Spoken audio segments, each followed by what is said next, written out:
Many years ago, I was the co-chair of a committee of experts to draft a convention against torture. And I lived through the difficult UN experience of how something like this gets done. And so one day, Leila was in Chicago, and I invited her home, and I sat her on the couch, and we had a cup of coffee, and I said, Leila, you know, I'm getting old, and I think you should be the standard bearer, and you should take on the banner. Here's my experience in the drafting of the Torture Convention. And I think you have the capability, you have the drive, you have the personality, you have the knowledge, and you have the institutional background. And that's because, you know, she was the head of the Whitney Harris Institute. Whitney Harris was one of the prosecutors at Nuremberg, working, of course, Ben was subsequent with Telford Taylor. But Whitney was the key person who kept the original Nuremberg team together, and he was still alive.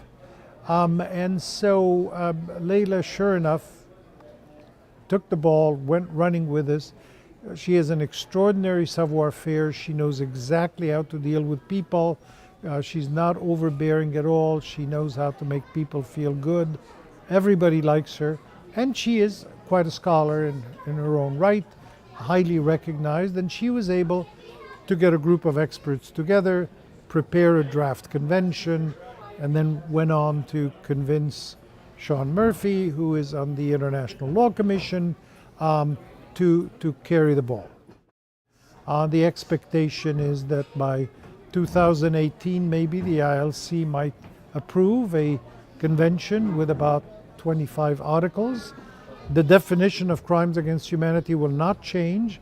It's the same as Article 7 in the ICC statute, so nobody has any complaints. But what it adds something that nobody thought about. In the ICC, the relationship is a vertical relationship between the court and each state.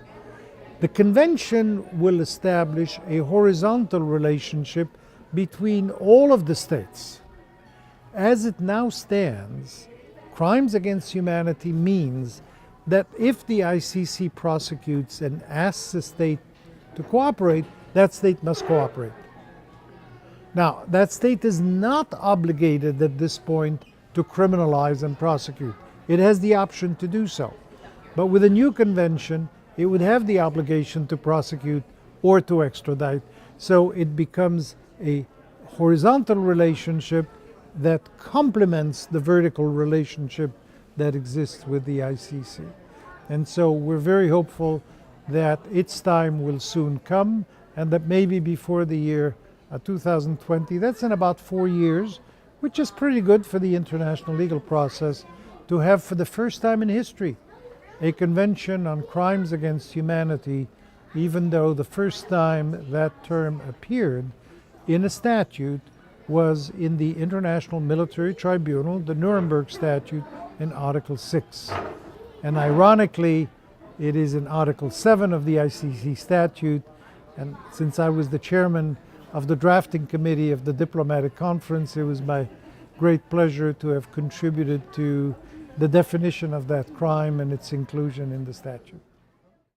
I read a little article in 1994 by Cherie Bassouini again, saying we need a specialized convention on crimes against humanity. And I filed it away in my file folders at work. And one day there was a case that came down, Bosnia versus Serbia, and I wouldn't bore people with the details, but it was a very frustrating case because basically the International Court of Justice said, oh, we see all these crimes against humanity, 200,000 dead, 50,000 rapes, but we have no jurisdiction. And of course they had no jurisdiction because there's no treaty. So that was 2007, and I had read this little article in '94. So I called Richard Goldstone and Cherie Bassouini and others. I said, guys, I think it might be time to write a Crimes Against Humanity Convention, which was a little nervy, but they immediately agreed. And we put together a small group, and it was difficult. I had to find funding.